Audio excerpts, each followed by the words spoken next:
Ја слушате програмата Низ Светото Писмо.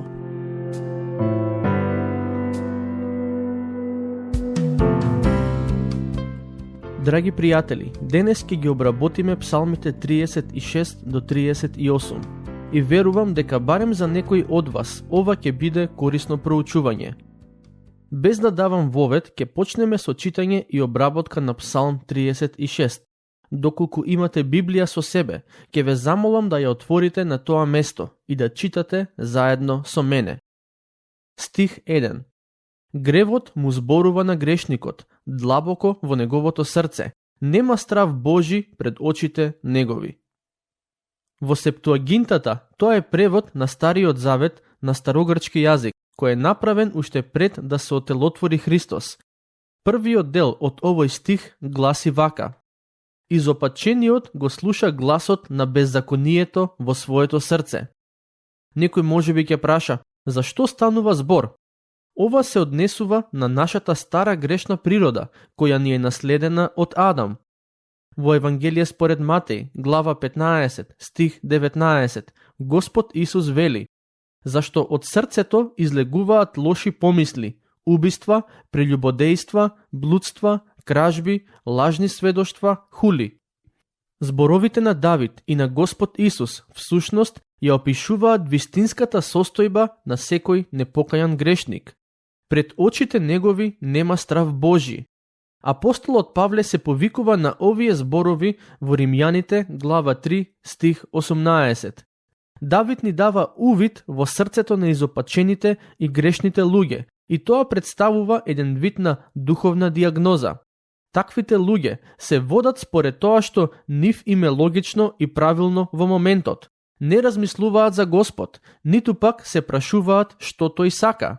Во нивните очи нема страв Божи, а тоа значи дека воопшто не се загрижени дали тоа што го прават е навреда и грев пред Бог.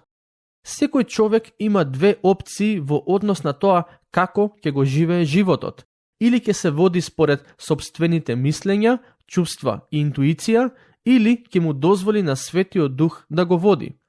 Оние кои се водени од Светиот Дух доживуваат обнова на умот и тие во себе го слушаат и се послушни на гласот на Духот, за разлика од грешниците, кои се послушни на гласот на гревот.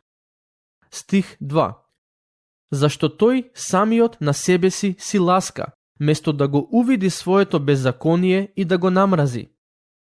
Самиот на себе си ласка. Колку интересен опис на грешникот. Во неговиот коментар на Светото Писмо, Метју Хенри дава добар увид во однос на овој стих. Тој вели: грешниците се само уништуваат, затоа што си ласкаат сами на себе. Тоа е начинот на кој потпаѓаат на искушенијата на сатаната. Но, дали таа само измама ќе трае вечно? Не. Доаѓа ден кога грешникот ќе биде соочен со неговата изопаченост и ќе се разочара од самиот себе. Лично сметам дека тоа е една од трагедиите со кои ќе се соочат грешниците низ вечноста. Имено, дека ќе се мразат себе си поради фактот што си ласкале и сметале дека се е во ред со нив и немаат потреба од покаяние. Стихови 3 и 4. Зборовите на устата негова се неправда и измама. Тој не сака да се вразуми и да врши добро. На леглото свое смислува беззаконие, останува на лош пат, од злото не се гнаси. Да, постојат такви луѓе кои навечер смислуваат какво зло ќе направат следниот ден. Знам дека тоа е ужасна идеја, но е вистина. Сега, во следните стихови, Давид веќе не зборува за грешниците, туку за тоа колку е голем Господ. Слушнете што се вели во стиховите 5 до 7. Господи, Твојата милост е до небесата, Твојата вистина до облаците. Твојата праведност е како мокните гори, а судовите Твои како голема бездна. И луѓе и добиток спасуваш Ти, Господи. О, колку е скапоцена Твојата милост, Боже! Синовите човечки се засолнуваат под Твојата закрила. Ова се благословени и прекрасни зборови. Грешниот човек го отфрла токму овој Господ. Овој е тој Господ од кого грешникот нема страв, бидејќи не го познава и не знае што значи да се засолни под Господовата закрила. Од друга страна, праведниците наоѓаат прибежиште под неговата закрила. Во книга Излез, глава 19, стих 4, Господ им вели на израелците: Сами видовте што им направив на египтјаните и како ве изнесов на крилја орлови, ве прибрав кај себе. Под Господовите крилја можеме да најдеме заштита.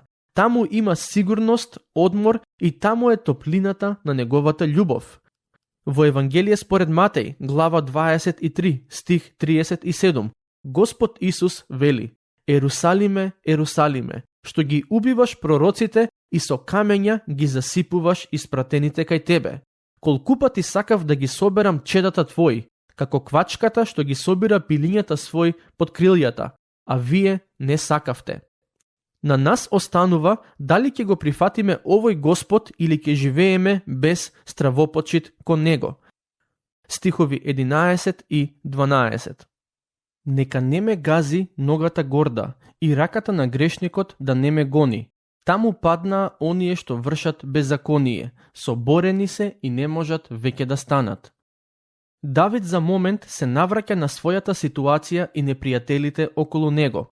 Ова веќе е еден вид на молитва која тој ја упатува кон Господ и бара од него да го заштити од нозете на горделивиот, рацете на грешникот и оние кои вршат беззаконие. Ако се наоѓате во ситуација во која луѓето ве напаѓаат, би сакал да ве охрабрам да барате заштита од Господ и таа ситуација да ја оставите во неговите раце, а не да се одмаздувате. Со тоа доаѓаме до Псалм 37, кој е една од оние старозаветни песни, чии стихови се распоредени по азбучен ред.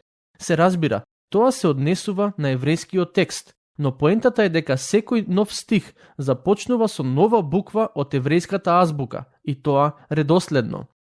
Овој псалм има 40 стихови, а еврејската азбука има 22 букви, и псалмот е така напишан што речиси на секоја буква од азбуката и се посветени по 2 стихови. Овој поетски стил е невозможно да се добие со превод на песната на било кој јазик. Ке почнеме со читање на стиховите. Еве што пишува во првите 2 стихови. Не жести се поради злобниците и не завидува им на оние што вршат беззаконие, зашто тие ќе се исушат како трева и како зелје набргу ќе свенат. Очигледно е дека ова била една од борбите на царот Давид, односно искушението да им завидува на грешниците и оние кои преку беззаконие напредуваат. И еден друг автор на псалми по име Асаф имаше таква борба во себе. Тоа ќе го видиме кога ќе го обработиме Псалм 73. Причината поради која на Давид и Асаф ова прашање им беше, барем за момент, тешко да го разберат, е фактот што во писмото Бог вети благослов за праведниците, а казна за грешниците. Но, на моменти се чинеше дека токму грешниците напредуваат, а за жал некогаш и на сметка на праведниците. На безбожните им одеше добро, и тие ги угнетуваа верниците. Како резултат на тоа, во срцето на Давид можеби се појавила некаква завист кон злобниците и беззакониците. И токму затоа со овие зборови се подсетува да не им завидува на тие луѓе, ниту пак да го губи својот мир и спокој поради нивното однесување. Давид дојде до истиот заклучок како и Асаф во Псалм 73. Кога ќе го обработуваме тој псалм, ќе забележите како Асаф на крајот се охрабри во Господ, бидејќи се подсети дека крајот на праведниците е благословен, а крајот на безбожниците води кон пропаст. Со други зборови, кога ќе се соочиме со вакви ситуации, кои можеби нам не изгледаат нефер и неправедни, она што треба да го сториме е да чекаме на Господ, бидејќи тој има начин и време како да се справи со гревот и оние кои го практикуваат. Наместо да им завидуваме на грешниците и да го губиме својот спокој поради нивниот привремен напредок, можеме да направиме нешто многу помудро и за тоа пишува Давид во стих 3. Верувај во Господ и прави добро, за да живееш на земјата и да уживаш во спокојство. Ова е Господово ветување за секој од нас. Не охрабрува секој од нас да го гледа својот пат и одговорно да го живее својот живот, а самиот тој ќе се погрижи за се останато. Стих 4. Сета радост нека ти биде во Господ, и тој ќе ти даде што ќе посака срцето твое. Многумина го толкуваат овој стих на погрешен начин. Тие мислат дека ако само исповедаат вера во Господ, дека тој ќе им даде се што им сака срцето. Но овој стих не е толку површен. Поентата е да наоѓаме радост само во Господ. А кога ќе наоѓаме радост во Господ, нашите желби ќе се прилагодат согласно неговата волја и тогаш тој ќе ни даде се што ќе посакаме. Продолжуваме со читање. Стих 5. Довери му го патот свој на Господ и во него верувај и тој ќе делува. Има некои верници кои се водат според своите чувства и логика и потоа, кога нештата ќе тргнат наопаку, го обвинуваат Господ. Но писмото јасно ни кажува дека Господ действува и не води кон добро, само тогаш кога му ги доверуваме одлуките нему, а не кога ги носиме самите ние. Дозволете му на Господ да ве води и ќе ги доживеете плодовите на благословениот живот. Тој е добар Бог и не дозволувајте никој да ве убеди во некоја друга идеја за Бог од онаа што е запишана во писмото.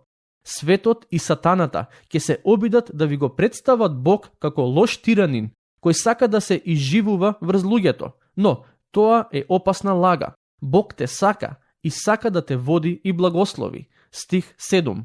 Биди кроток пред Господ и на него надевај се. Не жести се на оној кој успева на патот свој, на човек кој врши беззаконие. Ова му е потребно на секој од нас. Да бидеме кротки пред Господ и на него да се надеваме. Ова е спротивно од тоа да се бунтуваме и да ја земаме правдата во наши раце. Наместо да се жестиме и гневиме, Светото писмо не повикува да се смириме пред Господ и трпеливо да чекаме на неговото време. Стих 8. Воздржи се од лутина и остави ја јароста. Не жести се, самиот да не правиш зло. Немој да го изгубиш трпението, немој да се лутиш, бидејќи тоа ќе биде причина да почнеш да правиш зло. Ова е предупредување кое Бог ни го дава за да бидеме свесни дека внатрешните чувства на лутина и гнев можат да резултираат со зли дела. Наместо да ја преземаме правдата во своји раце, треба да ја оставиме во Божјите. Стих 11. А кротките ќе ја наследат земјата и ќе се насладуваат во изобилен мир. Кротките ќе ја наследат земјата. Ова е Божјо ветување. Во Божјиот план за иднината има дел кој гласи дека луѓе ќе живеат на оваа земја. Грешниците ќе бидат казнети и истребени од земјата, но праведниците ќе бидат оставени на оваа земја, да ја наследат и да уживаат во нејзините убавини. Ќе прескокнам неколку стихови и ќе продолжам да читам кај стих 16. Малото богатство кај праведниот е многу подобро отколку големото богатство на грешниците. Низ годините сум патувал на многу места и сум посетил многу домови и можам да ви потврдам дека многу често оние кои имаат помалку богатство, а живеат во праведност, се многу порадосни од оние кои имаат изобилство, а живеат во грев. Стих 20. Зашто грешниците ќе загинат. Таков е крајот на секој кој живее во грев и не се кае. Тие луѓе ќе загинат со вечна смрт. Стих 23. Господ ги зацврстува стапките на човекот и мили му се неговите патишта. Оваа вистина треба да ни даде утеха и сигурност, да знаеме дека се додека чекориме по Господовиот пат, ние можеме да бидеме сигурни дека Господ е нашата заштита и сила. Овој стих не се однесува на сите луѓе, туку само на оние кои ја бараат и исполнуваат Господовата волја. Стих 29. Праведните ќе ја наследат земјата и ќе живеат на неа вечно. Во овој момент се чини дека неправедните и злосторниците владеат со земјата и никој ништо не им може. Има и многумина кои им завидуваат и сакаат да се на нивно место. Но, јас не би сакал да бидам на нивно место, бидејќи тие се наоѓаат во многу опасна состојба. За сега грешниците владеат, но доаѓа момент кога Господ ќе се справи со сиот грев. Време кога секој ќе добие според заслуженото. Грешниците казна, а праведниците награда. Овој стих кој го прочитавме не е само ветување за наградата на праведниците, но исто така и за вечниот живот кој им е даден по Божја благодат. Стихови 37 и 38. Види го непорочниот, гледај го праведниот, има напредок за мирниот, а безбожниците сите ќе бидат истребени, нивното наследство ќе се затре. Запомнете ги овие зборови, бидејќи се вистинити и реални исто како и законот за гравитација. Господ ќе постапи според овие зборови. Со тоа доаѓаме до Псалм 37, кој представува песна и молитва во која царот Давид се кае за своите гревови, но исто така и бара милост и помош од Господ. Кога ќе почнеме да го читаме псалмот, ќе ви стане јасно дека Давид се наоѓаше во многу тешка духовна и душевна состојба додека ги пишуваше овие зборови. Стих 1. Господи, во јароста своја не карај ме и во гневот свој не казнувај. Во стиховите 4 до 7 тој вели: Зашто беззаконијата мои ја надвишија главата моја, како тешко бреме ме притиснаа. Смрдат и гнојат раните мои поради безумието мое. Се згрбавив и се стопив сосема. Цел ден натажен одам. Слабината ми е воспалена, нема здраво место на телото мое. Во првата црква во која служев како пастор, имаше еден познат доктор кој еден ден ме викна кај него, ми го покажа овој псалм и ми рече: Знаеш, многумина веруваат дека Давид имал некоја сексуално пренослива болест и поради тоа ги напишал овие зборови. Му реков: Не ми се верува дека е тоа така. Одговори: Но така не учеа на медицински факултет. Потоа ме праша што мислам и му кажав дека тука не станува збор за сексуално пренослива болест, туку за сликовит опис на страдањата низ кои тој минуваше како резултат на гревот. Она што овој псалм не учи, како и други во оваа старозаветна книга, е дека гревот има последици и тоа треба добро да не замисли пред да направиме каков било грев. Забележете што вели во стих 18. Беззаконието свое го признавам и ќе жалам поради гревот мој. Покајанието е единствениот начин на кој можеме да излеземе од темнината во која влегуваме кога правиме грев. Ако моментално сте во искушение да направите грев, ќе ве замолам подобро да размислите и да се откажете од таа идеја. Побарајте сила од Господ да се спротивставите на искушението и да се одлучите за патот на праведноста. Но, ако веќе сте го направиле гревот, најдоброто решение за вас ќе биде покајанието. Признајте го гревот свој пред Господ, а и пред оние на кои сте им сгрешиле, и побарајте простување, како од Господ, така и од луѓето. Тука ќе мора да го завршиме денешното проучување, а следниот пат ќе започнеме со обработка на Псалм 39. Дотогаш, Бог нека ве благослови.